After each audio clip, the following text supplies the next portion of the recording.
Top quality और consistent performance के लिए सिर्फ सिल्वर पंप नाम याद रखना। માણાવદર તાલુકામાં વહેલી સવારથી ધોધમાર વરસાદ વરસ્યો અને 10 ઇંચથી વધુ વરસાદ છે એ નોંધાયો। ખાસ કરીને જો વાત કરવા જાય તો માણાવદર તાલુકાના 10 જેટલા ગામો છે એ સંપર્ક વિહોણા બન્યા અને તેમાં માણાવદરના ધારાસભ્ય અરવિંદભાઈ લાડાણીનું જે ગામ છે કોડવાવ એ પણ સંપર્ક વિહોણું બન્યું। આપણી સાથે ધારાસભ્ય અરવિંદભાઈ લાડાણી ઉપસ્થિત છે, એમની સાથે વાત કરીશું। અરવિંદભાઈ, આપનું ગામ છે કોડવાવ, એ પણ સંપર્ક વિહોણું થયું છે, ભારે વરસાદ છે, આપના મત વિસ્તારમાં કેવી સ્થિતિ? કારણ કે માણાવદર, વંથલી, મેંદરડા આ ત્રણેય તાલુકામાં આજે વરસાદ તારાજી સરકી છે એવું કહી શકાય, તો આપના મત વિસ્તારમાં હાલ કેવી સ્થિતિ છે?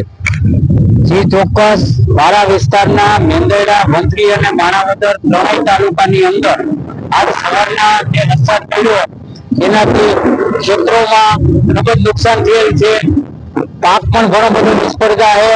આ ઉપરાંત આ પાટવાનો ખારા ડેમ છે, નીચે આવતા ગામો પણ ખૂબ જ પ્રભાવિત થયા।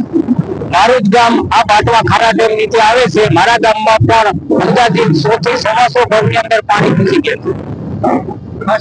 જો વાત કરવા જાય અરવિંદભાઈ કે જે તમારું ગામ છે એ ઉપરાંતના જે ગામો છે કે હવે જ્યારે ઉપરવાસમાંથી પણ પાણી આવે છે, એક તરફ જે દગડ ડેમ છે એનો પણ પાળો તૂટ્યો, તો આ જે પરિસ્થિતિ છે એ હવે ક્યાં સુધી? કારણ કે આ એક ખૂબ જ વિકટ પરિસ્થિતિ હોય છે, લોકોને ઘરોમાં પાણી ઘૂસી જાય છે, તો આના માટે હવે આગામી દિવસોમાં તંત્ર કેવું આયોજન થશે, સરકારમાં કેવી રજૂઆતો થશે, પાકને નુકસાની થતી હોય તો આ અંગેની આપની આગળની કામગીરી જે છે એ કઈ રીતની રહેશે? જે સૌ પ્રથમ તો મારા વિસ્તારના ત્રણેય તાલુકાના જે ક્ષેત્રોમાં ધોવાણ થયું કે પાક નિષ્ફળ ગયો એનું સર્વે માટે સરકારમાં રજૂઆત કરવાની થાય। ત્યારબાદ જે લોકોના ઘરમાં પાણી ઘૂસી ગયા, અનાજ ઘર વખરી જે નાશ પામેલ છે તેનું પણ સર્વે કરવાનું સરકારમાં હું પણ જણાવીશ।